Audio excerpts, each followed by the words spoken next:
Semiconductor production में भारत तेजी से आगे बढ़ रहा है। सरकार भी इस कोशिश में लगी हुई है कि इंडिया पूरे विश्व में एक सेमीकंडक्टर मैन्युफैक्चरर के रूप में अपनी पहचान बनाए और इस क्षेत्र में सबसे तेजी से काम कर रहा है टाटा ग्रुप। टाटा समूह इस सेक्टर में अब सबसे ज्यादा एक्टिव नजर आ रहा है। समूह की कंपनी टाटा इलेक्ट्रॉनिक्स ने चिप निर्माता एनालॉग डिवाइसेस, एनएक्सपी सेमीकंडक्टर्स और माइक्रोन जैसे वैश्विक कंपनियों के साथ चिप मैन्युफैक्चरिंग के लिए समझौते भी कर लिए हैं। टाटा समूह की सेमीकंडक्टर मैन्युफैक्चरिंग क्षमता से अब सिंगापुर भी प्रभावित हो चुका है और इसका नतीजा ये हुआ कि सिंगापुर सरकार ने टाटा ग्रुप की तरफ काम करने का हाथ बढ़ाया है। दरअसल सिंगापुर से टाटा ग्रुप के लिए एक बड़ा ऑफर आया है। वहां की सरकार टाटा ग्रुप के साथ मिलकर सेमीकंडक्टर्स प्रोडक्शन करना चाहती है। इसी साझेदारी को लेकर सिंगापुर के कानून और गृह मामलों के मंत्री षणमुगम के नेतृत्व में सिंगापुर सरकार ने अधिकारियों ने इस हफ्ते टाटा समूह के चेयरमैन एन चंद्रशेखरन से मुलाकात की।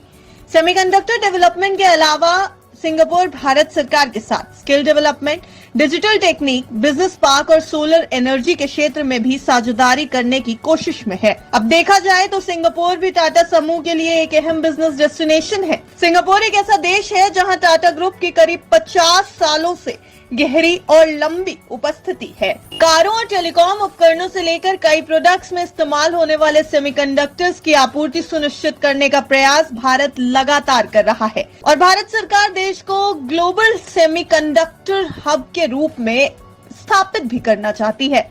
ये बात सिंगापुर को भी अच्छे से पता है, इसलिए ये भारतीय कंपनियों को लुभाने की कोशिश भी है सिंगापुर सरकार की तरफ से। वैसे ये ऑफर और भी दिलचस्प हो जाता है क्योंकि टाटा ग्रुप का आकार और बाजार पूंजीकरण यानी मार्केट वैल्यूएशन सिंगापुर की जीडीपी के बराबर है। आकार में सिंगापुर भले ही छोटा हो, लेकिन वहाँ 25 फाउंड्रीज और एक मजबूत सेमीकंडक्टर वैल्यू चेन है जो हर चिप निर्माता को सिंगापुर की ओर आकर्षित करने के लिए काफी है। यही कारण है कि सिंगापुर के मंत्री षणमुगम पूरे आत्मविश्वास से कहते हैं, हमारे पास एक पूरी वैल्यू चेन है। केवल उंगलियां चटकाने से सब कुछ अपने आप नहीं होता, इसके लिए पूरा ढांचा चाहिए।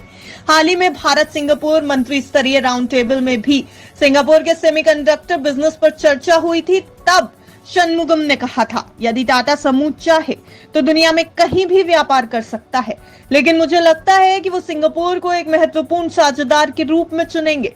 हम विभिन्न क्षेत्रों में अंतर्राष्ट्रीय सेमीकंडक्टर बिजनेस के एक गंभीर खिलाड़ी हैं। हाँ, इस पर हमारी टीम टाटा के साथ विस्तार से चर्चा कर रही है। उन्होंने कहा कि सिंगापुर मदद नहीं बल्कि साझेदारी पर विचार कर रहा है। बिजनेस के लिहाज से देखें तो टाटा ग्रुप के चिप बिजनेस के लिए सिंगापुर एक अहम एसेट बन सकता है। साथ ही सिंगापुर के लिए टाटा के जरिए भारतीय कंपनियों को अपनी ओर आकर्षित करने का एक रास्ता भी खुल जाएगा।